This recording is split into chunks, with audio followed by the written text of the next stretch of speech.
Hey everybody, welcome back. Stepping into turn 7 of our playthrough of Little Round Top from Avalon Hill, released 1979, and don't have any recaps or anything to go over from previous turns, so let's go ahead and step right into it. For the Union Command phase, basically we've only got one disorganized unit so far. That's a B Company of the 83rd Pennsylvania. So let's go ahead and try to rally them real quick. And we got a 3, they're not rallied. Okay, so that's pretty much everything for the command phase. Well, not the command phase, not everything for the command phase, but for rally. Let's go ahead and start issuing orders. I'm just going to start up here at the 83rd Pennsylvania and kind of move our way down. We're going to go ahead and spend 5 points to rally those guys. And we're going to turn 6, 7, 8, turn 9, 10, 11. It leaves me with 4 points. I don't really think I can do much with 4 points up here, so I think we're just going to go ahead and sit fat and happy with that right there. Excuse me. All right, now for the most part, the 20th Maine is a little bit concerned about this line of rebel forces right here. They actually may start shifting down a little bit, so let's go ahead and see what that's going to cost. Turn, it's going to be 3, 6. Oh, I'm going to assume that I'm just going to be shifting one or rotating. So 6, rotate, 7, 8, 9, rotate. So 10, 11, 12, 13 with the leader, 14, 15, 16, 17, 18, 19. Yeah, Colonel Chamberlain's going to have more than enough points to do it. He's issuing the same order to 4 adjacent consecutive units.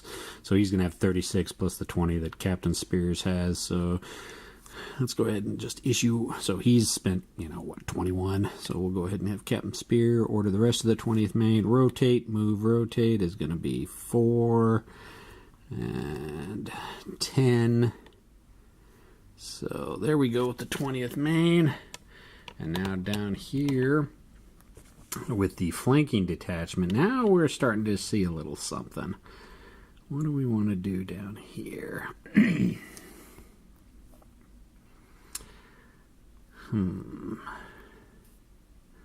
think they're just going to sit fat and happy. They like being right there. No need to change any of that. All right, so we're going to go ahead and be done with movement, and we're going to go ahead and get into shooting. Since we're down here already, let's go ahead and start down here and work our way up. Zoom in a little bit so we can see some of the action. Both units are adjacent to each other, so they're going to go ahead and combine their fire. So it's going to be 20th Maine B Company and the 2nd Sharpshooters, which is going to be 5. Now, a little special rule about the Sharpshooters is that if they are actually adjacent to an enemy unit, they get to double their firepower, but they're not adjacent. Basically, they've got the rifles, actual rifles, instead of just the muskets. So their accuracy is a lot greater at closer range. So we're going to have 5. We're going to put them into E Company. There's going to be no modifiers either way. So 5 rolled a 6 is going to be nothing. So that's going to be it for the flanking detachment. 20th Maine. They still don't have anybody to shoot at. Nobody's come within range and line of sight of them yet. And so that means we're going back up to the 83rd Pennsylvania. I'm almost getting the hang of when this can sets into zoom. All right. Oh, actually, it's the rebels that get to fire first. All right, so we'll go down here to the 15th Alabama. We'll go back to the 15th Alabama that was down there with the flanking company. That's got 4, so they're going to be firing at B Company. Oh, they rolled a 1. 4 on a 1 is a loss of 1 strength point. Must check morale. And officers must check for any casualties. All right, so B Company. Oh, B Company's already lost 2 points, or already lost 1 point. They lose another point. And then their morale is going to be, normally it is an A morale, minus one grade for each casualty point. So they are actually a C. They weren't fired on by volley fire. Company is not disorganized. But it's, subtract 1 from the morale die for each friendly officer in the hex. All right, so that's good. So I had a C morale. Basically, 5, it's going to be, they're going to have to roll a 6. So, what is that? That's a 5. Minus 1 for the officer there is a 4, which is no effect, so they're good. All right, sorry about having to retcon that a little bit. So, go up here. The rebel forces get to fire first. So, I think what we're going to do is have E Company and C Company, since they're adjacent to each other, combine their fire. And both of them have lost 1 point, so it's a grand total of 4 points. And they're going to be, so it's going to be on the 4, but it's minus 1 for firing up 1 elevation, so it's at a 3. And that's a 1, which is a 1 casualty. And an officer check, which we need to go back and check for the flanking unit. So B Company manages to take a casualty point. Back down to the flanking forces. I forgot to check the officer casualty table. Type of result was a 1 in fire combat.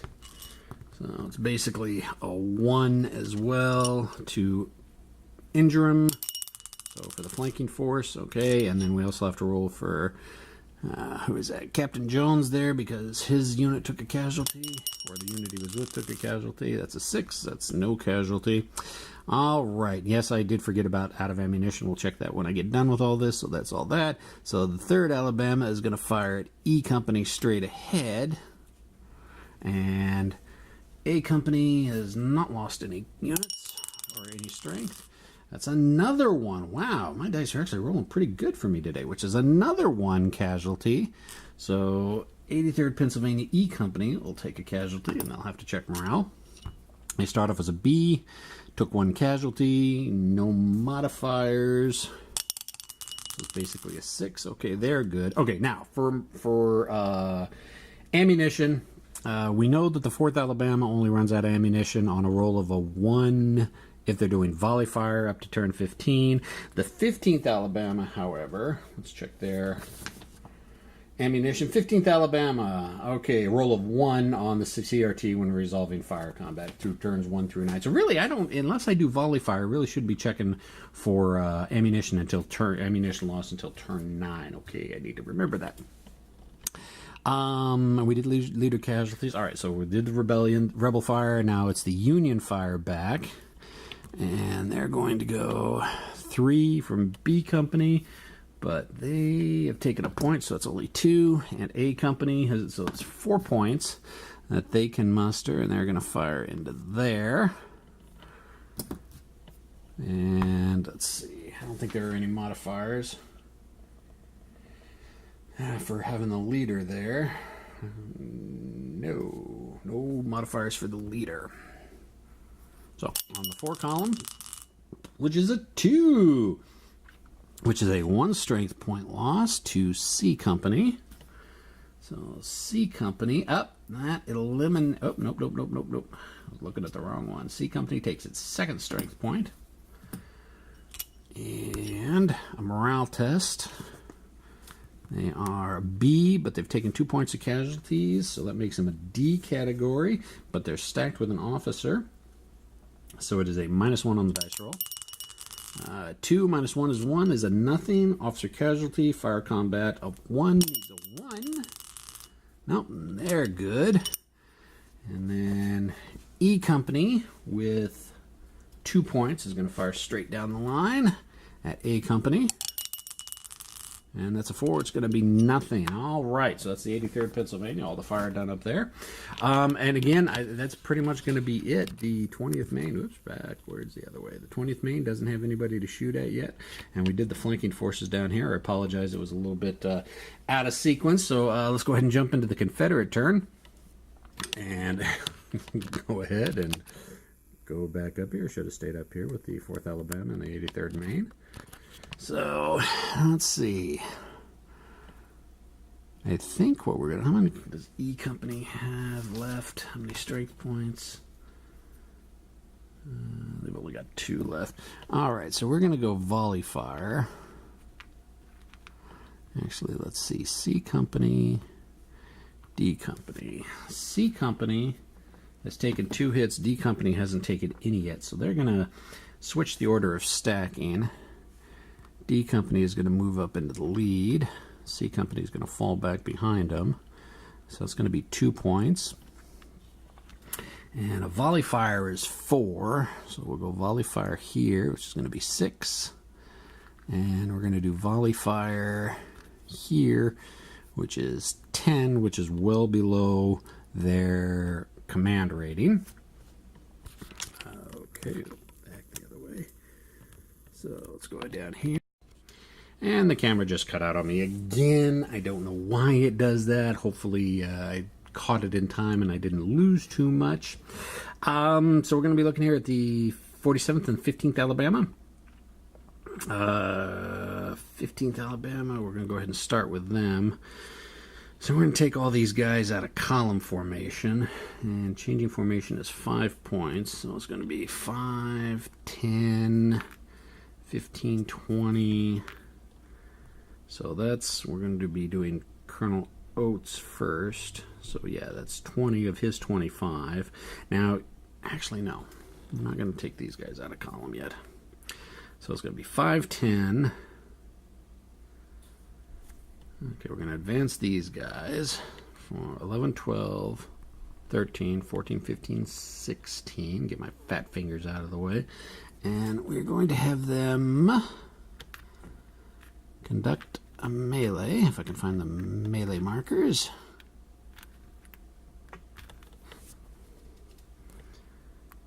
So, and to do a melee is 4 points, so we've got 5, 10, 11, 12, 13, 14, 15, 16, 17, 18, 19, 20.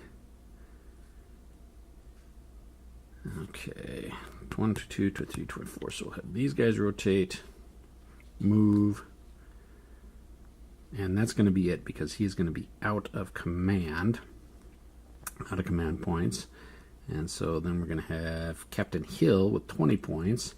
It's going to be, whoops, take those guys out of formation. It's going to be 5, 10, 15, 20. And he's got 20 command points, but he issued the same order to 4 adjacent contiguous units, so he gets 6 more points.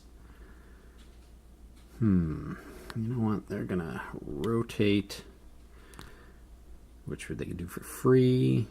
And then they're going to advance, which is going to be 4. No, he's not going to be able to have the command for that because it costs 1 point to advance him as well. All right, so he's just going to rotate there. And they're going to be happy. And I think, Colonel Oates is also going to rotate his formation 1 hex side like so. So I have a nice long line of rebel forces lined up, getting here to move up the hill towards Little Round Top and try to flank around the wall right here. At least that's the plan. All right, so that's it for movement. And let's go ahead and jump into fire. It's the rebel turn, so the Unions get their defensive fire first. So these guys are adjacent to each other, so they're going to go ahead and open up. And they're both going to fire at the units that are coming at them in melee. B Company has already lost 2 strength points. So they're at a 1, and the sharpshooters are at a 2, so it's a grand total of 3. But I think they get a column shift because they are firing against units that have... yes, defending units is attempting to initiate melee. All right, so they are a... what did I say, a 3, which is the 3 column, which shifts it up to the 4-5 column. Where do we... Oh, no way to put the dice roller. So 3, which is going to be nothing. So that's defensive fire. But you know what? I'm just... Yeah, since I'm just going to go ahead and take care of the offensive fire here as well. 4th Alabama. E Company has not taken any casualties. Or 15th Alabama. So they've got 4 points of fire. So it's a 4, but they're initiating melee. So they're -1 column. So on the 3 column, which is a 5, which is nothing. And let's go ahead back up here to the 83rd.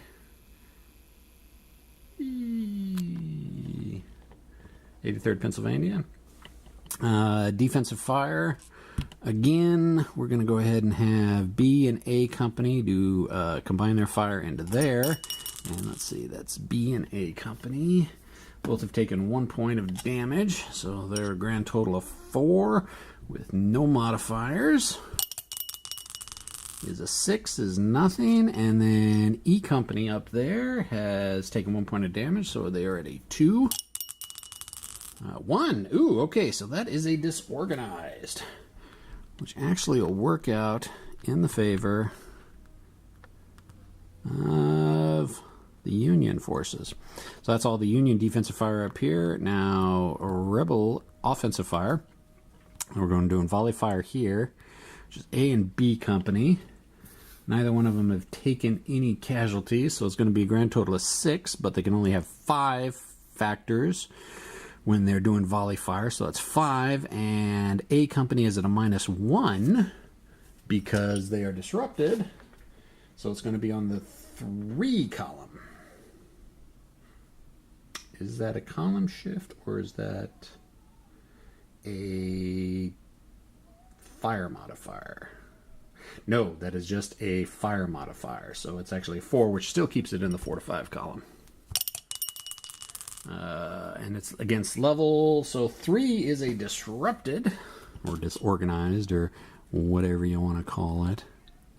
And volley fire from here is D Company and C Company, although we had D Company has got a full 3, C Company's only got 1, so they got a grand total of 4. One should have been a 1 column shift for the volley fire. I forgot that in the last one. Wouldn't have made much of a difference. All right, so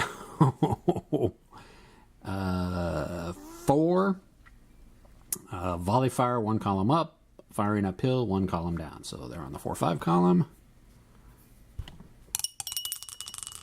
It's a 4, which is nothing, and then E Company down at the end has got 2 points that they're going to fire straight ahead. And that's a 4, which is nothing as well. All right, so that's all for volley fire, or fire combat, period. And let's go ahead and shift down here for the hand-to-hand. And we've got E and F Company, and they get to combine both of their attacks together. And they haven't taken any casualties yet? No casualties yet. So they're a grand total of 8. And the Union has got a grand total of 1 because B Company has already taken 2 casualties. So it's going to be a differential of +7. So that's 6 more. But it's a +1 for the Unions for each friendly officer in the hex. So that'll make it a 6 differential. No elevation differences between them. So yeah, it's basically the 6+ column.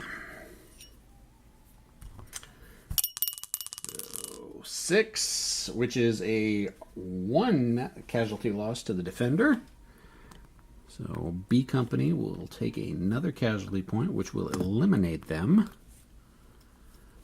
And since we got a roll for casualty, now this chart is a little bit differently because there's a greater chance of wounding an officer in melee combat.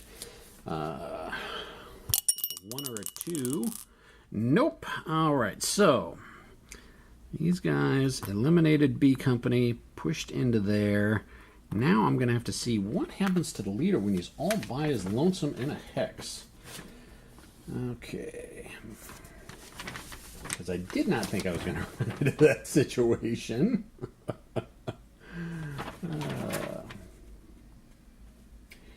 rules for officers. Become a casualty.